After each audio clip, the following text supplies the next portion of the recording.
मित्रहो नमस्कार। नाशिक जिल्ह्यातील डोंगराळे गावातील एका चिमुरडीवर अत्याचार करून नंतर तिच्या दगडाने ठेचून खून करण्याच्या बातमीनं महाराष्ट्र पुन्हा एकदा हादरला। राज्यभरात संतापाची लाट। आरोपीला भर चौकात फाशी देण्याची होते मागणी। मुख्यमंत्री देवेंद्र फडणवीस यांनी जलद गती न्यायालयात गुन्हा चालून आरोपीला कठोरात कठोर आणि लवकरात लवकर शिक्षा देण्याचे दिले आश्वासन। चिमुरडीवर बलात्कार करून नंतर तिला क्रूरपणे मारून ठार करणाऱ्या आरोपीला फाशीची शिक्षा देण्याची राज्यभरातून होते मागणी। राज्यभरात ठिकठिकाणी रास्ता रोकोसह आंदोलनं पेटली। मित्रहो चला आजच्या व्हिडिओतून आपण जाणून घेणार आहोत याच अत्याचार प्रकरणाबद्दल आणि संपूर्ण घटनाक्रमासह राज्यभरात पेटलेल्या आंदोलनाबद्दल, तसेच महाराष्ट्रात होणाऱ्या वाढत्या अत्याचारांच्या घटनांबद्दल। चला तर व्हिडिओला सुरुवात करूया। मित्रांनो, नाशिक जिल्ह्यातील मालेगाव तालुक्यातील डोंगराळे हे छोटंसं गाव। या गावात अंगणामध्ये खेळत असताना एका चिमुरड्या मुलीला चॉकलेटचं आमिष दाखवून या नराधमानं तिला जरा आडकुशीला नेलं आणि त्या ठिकाणी तिच्यावर अत्याचार करून पुरावा नष्ट करण्यासाठी तिचा दगडाने चेहरा विद्रूप करून खून केला। सुदैवानं ती मुलगी जिवंत असल्याचं जिवंत होती असं प्रत्यक्षदर्शींचं म्हणणं आहे। तिला जवळच्या रुग्णालयात दाखल करण्यात आलं, पण त्यावेळी ती मृत झाल्याचं डॉक्टरांनी घोषित केलं। या संपूर्ण प्रकरणाबद्दल माहिती घेतली असता असं कळलं की ज्या दिवशी या मुलीवर अत्याचार झाले आणि तिचा खून झाला त्या दिवशी तिचे आई वडील घरात नव्हते, तर आजी आजोबा घरात होते। ती छोटीशी मुलगी 4 वर्षाची मुलगी अंगणात खेळत होती। त्यावेळी आरोपी त्या ठिकाणी आला। त्यानं तिला चॉकलेटचं आमिष दाखवलं आणि एका ठिकाणी नेऊन तिच्यावर अत्याचार केला। पोलिसांच्या प्राथमिक तपासात अशी माहिती पुढे आली की या आरोपीचं मुलीच्या वडिलांशी 1 महिन्याभरापूर्वी भांडण झालं होतं आणि या भांडणाचा राग मनात धरून त्यानं हे कृत्य केल्याचं समोर येत आहे। असं जरी असलं तरी भांडणासाठी त्यानं एवढं टोकाचं पाऊल कसं उचललं, आणि जर उचललं असेल त्याच गोष्टीसाठी उचललं असेल तर महाराष्ट्रात विकृती किती पोचली जाते याचं हे एक उत्तम उदाहरण आहे। त्यानं या भांडणाचा राग म्हणून या छोट्या मुलीवर अत्याचार केला असेल किंवा त्याची विकृती शमवण्यासाठी अत्याचार केला असेल, पण या नराधमाला फाशीची शिक्षा व्हायलाच हवी, कारण महाराष्ट्रातील या विकृतांना कोणताही कायद्याचा धाक उरलेला नाही। महाराष्ट्रात फास्ट ट्रॅक म्हणजे जलद गती न्यायालयात खटले चालतात, आरोपींना काही शिक्षाही होत असतील, पण तरीसुद्धा विकृती वाढते। हे तुमच्या आमच्यासाठी आणि तुमच्या आमच्या भगिनींसाठी अतिशय खेदजनक नाही, संतापजनक गोष्ट आहे। मित्र, 2004 साली नागपूरमध्ये अशीच घटना घडत होती। एक नराधम गुंडगिरी प्रवृत्तीचा माणूस, अक्कू यादव त्याचं नाव, काहींना आठवत असेल, तर हा महिलांवर प्रचंड प्रमाणात अत्याचार करायचा, त्यांना ब्लॅकमेल करायचा आणि त्याच्या या कृत्यानं महिला इतक्या कंटाळल्या होत्या, त्या वारंवार पोलीस ठाण्यावर धडक द्यायचा, पण त्याचं काहीच बिघडत नव्हतं। त्याला पोलीस पकडायचे आणि नंतर तो जामिनावर सुटायचा। त्यामुळे तो महिलांना पोलीस माझं काहीच वाकडं करू शकत नाही अशा पद्धतीने धमकवायचा। शेवटी एका प्रकरणात, अत्याचार प्रकरणात त्याला अटक झाली आणि याच अक्कू यादवला न्यायालयात आणत असताना 200 ते 250 महिलांचा जमाव जमला होता। हातात दगड, काही महिलांच्या हातात धारदार शस्त्र होती आणि तो न्यायालयात येताच या 200 ते 250 महिलांच्या जमावानं त्याला घेरलं आणि पोलिसांना बाजूला सारून त्याला आपल्या ताब्यात घेऊन त्याची हत्या केली। 15 मिनिटात अक्कू यादवचा खेळ खलास झाला। उर्वरित महाराष्ट्रात अशा गुन्हेगारांना अशी जरब बसणं महत्त्वाचं आहे। कायदा आपलं काहीच बिघडवू शकत नाही अशी मानसिकता प्रत्येक गुन्हेगारामध्ये तयार होत आहे आणि हे महाराष्ट्राच्या अखंडतेसाठी आणि महाराष्ट्राच्या अस्मितेसाठी खूप मोठी धोकादायक गोष्ट आहे. या प्रकरणात अटक झालेला आरोपी विजय खैरनारला पोलीस कोठडी मिळाली आहे. आणि दुर्दैवाची गोष्ट म्हणजे ठिकठिकाणी होणारी आंदोलनं आणि ज्या मार्गावरून या आरोपीला पोलीस न्यायालयात नेणार होते त्या ठिकाणी रास्ता रोको प्रचंड प्रमाणात होता. प्रचंड प्रमाणात त्या ठिकाणी जमाव जमलेला होता. आरोपीला आमच्या ताब्यात द्या, आम्ही त्याला शिक्षा देतो असं जमाव म्हणत होता. ही सगळी हा जो गोंधळ होत होता त्यामुळे आरोपीला पोलिसांनी न्यायालयात नेण्याचं टाळलं आणि व्हिडिओ कॉन्फरन्सिंगद्वारे त्याची पोलीस कोठडी मागितली. त्याची पोलीस कोठडीत रवानगी झाली. आरोपी पोलिसांना सहकार्य करत नसल्याची पोलिसांची सध्याची माहिती आहे. या सर्व प्रकरणाचा अभ्यास केला तर तुम्हाला असं लक्षात येतं की आरोपी किती निर्ढावलेला आहे. विजय खैरनार हा 24 वर्षीय तरुण आहे. त्याच्यासमोर त्याचं अख्खं आयुष्य अजून पडलंय. एवढ्याशा वयात, ज्या वयात इतर तरुण सेटल होण्याचं बघतात आयुष्यात, त्या वयात त्यानं इतका क्रूरपणाने एक गंभीर अपराध केला. महाराष्ट्रात अशी तरुणाई होत असेल, जन्माला येत असेल, तर या नासक्या महाराष्ट्रात अशा तरुणाईला धडा शिकवण्याची गरज आहे. ज्या तरुणाला कायद्याची काय माहिती नाही, कायद्यानं आपण कोणता गुन्हा करतोय त्याची जाणीव जर नसेल तर ती जाणीव कायद्यानं करून देणं गरजेचं आहे. तर पुढच्या पिढीला आणि इतर जे लोक विकृत आहेत त्यांना कुठंतरी कायद्याची जरब बसेल. महाराष्ट्राचं सध्याचं चित्र सामान्यामध्ये असेल, मध्यमवर्गीयांमध्ये असं चित्र निर्माण झालं आहे की त्यांना जर कोणी विचारलं की तुम्हाला या महाराष्ट्रात कोण व्हायचं आहे तर तो सांगेल आम्हाला एक तर मंत्री व्हायचं आहे नाही तर गुन्हेगार व्हायचं आहे. कारण महाराष्ट्रात हे दोनच घटक सगळ्यात अतिशय सुरक्षित आहेत. ना गुन्हेगारांना कायद्याचा वचक, ना मंत्र्यांच्या बाबतीत अशा काही गुन्हेगारी प्रवृत्ती घडत नाही. त्यामुळे या महाराष्ट्रात हे दोनच घटक जास्त सुरक्षित आहेत. सामान्य असेल, मध्यमवर्गीय असेल, ते स्वतःही सुरक्षित नाहीत, ना त्यांच्या भगिनींची सुद्धा काळजी घेतली जात. सुरक्षेची काळजी नाही त्या महाराष्ट्रामध्ये अगोदरच्या काळामध्ये, पूर्वीच्या काळामध्ये, प्राचीन काळामध्ये छत्रपती शिवाजी महाराजांसारखे महापुरुष, संत तुकाराम महाराज, संत ज्ञानेश्वर, संत एकनाथ महाराज यांच्यासारखी थोर विभूती मंडळी ज्यांनी त्यांच्या तपश्चर्येनं प्रत्यक्ष देवाला प्रसन्न करून घेतलं होतं, अशी थोर विभूती या महाराष्ट्रात होऊन गेली. यांची आपण नावं उच्चारायची तरी आपली लायकी आहे का? आपण महाराष्ट्राचं नेमकं काय करून ठेवलंय हे आपण स्वतःला विचारण्यासारखा प्रश्न आहे.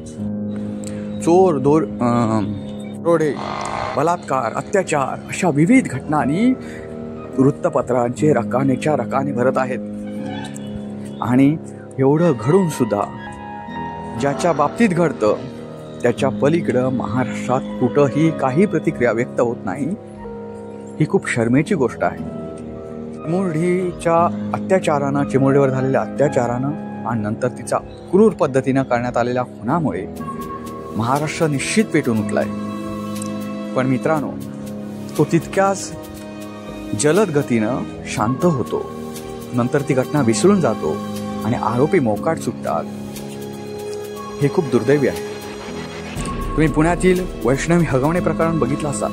अख्ख्या महाराष्ट्रभर आंदोलन झाली. आज त्यातले आरोपी कुठे आहेत या महाराष्ट्रातील एका व्यक्तीला तरी माहीत आहे का? ना राजकीय व्यक्तींना माहिती, ना पोलिसांना माहिती, ना तुमच्या आमच्यासारख्या सामान्यांना माहिती. आपण ती आग विझू दिली. आग पेटती राहिली पाहिजे. कारण या पेटत्या आगेवर आता तुम्ही बघताय ह्या चिमुरडीवर अत्याचार झाला आणि त्याच्यावर प्रत्येक राजकीय माणूस हा त्याची पोळी भाजू लागला. कुणी संताप व्यक्त केल्याची बातमी येते, कुणी चीड व्यक्त केल्याची बातमी येते, कुणी मोर्चे काढल्याची बातमी येते.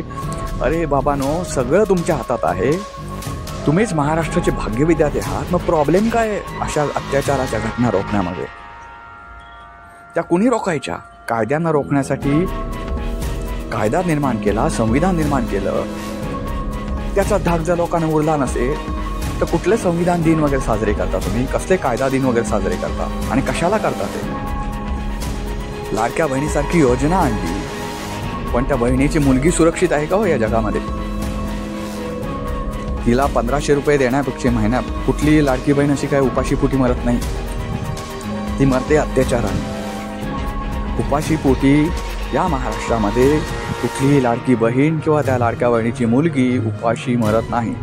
जे आईबाप जन्माला घालतात त्या आईबापांना जाणीव आहे की आपल्या मुलाला पोटभर अन्न मिळालं पाहिजे, याची जाणीव आहे.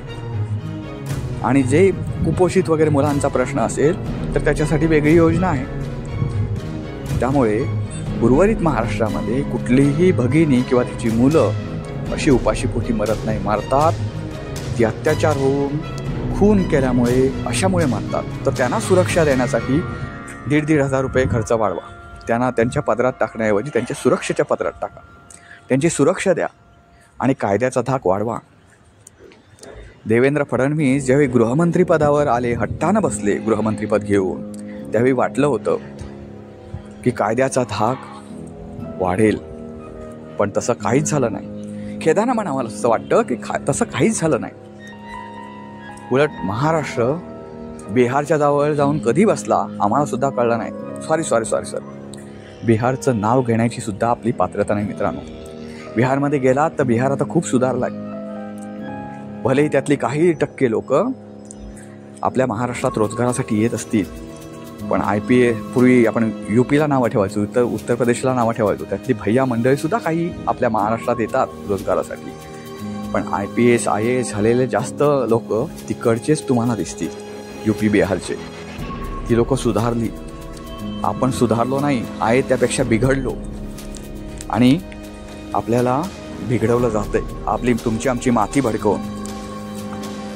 मित्र हो, या कळीला, या छोट्याशा कळीला फुलू देण्याआधीच या विजय खैरनार नावाच्या नराधमानं तिचा खून केला. जग म्हणजे काय असतं हे याचं वाईट चित्र त्या बिचारा चिमोडीच्या एवढ्या कोवळ्या वयात तिला आलं. अशी चिमुकली मुलं जेव्हा ह्या गोष्टी बघत असतील तेव्हा त्यांच्या बालमनावर काय परिणाम होत असेल, काय वाटत असेल त्यांना की जग किती भयान आहे, जग किती अशांत आहे. त्यांच्यासमोर चांगला आदर्श आपण ठेवणार आहोत की नाही. आणि उगाचच आपण महापुरुषाची जयंती करून त्यांना त्या दिवशी श्रद्धांजली आदरांजली वाहून त्यांच्या छानपैकी त्यांनी जो इतिहास घडवला त्याचं रसभरीत वर्णन करून त्यांचे गोडवे गाऊ, त्यांच्यातली 2-3% शक्ती असेल, त्यांची वृत्ती असेल, ती आपल्यामध्ये उतरणार आहे का?